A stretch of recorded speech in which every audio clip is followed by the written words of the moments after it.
पनि मनभित्र माया परायो नि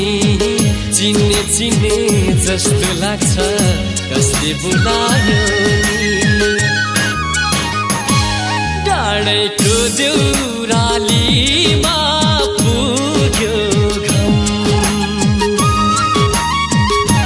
डाँडैको देउरालीमा पुग्यो घम भारी बोकी साथी हो हिँड झम बाटो काट्न सँगसँगै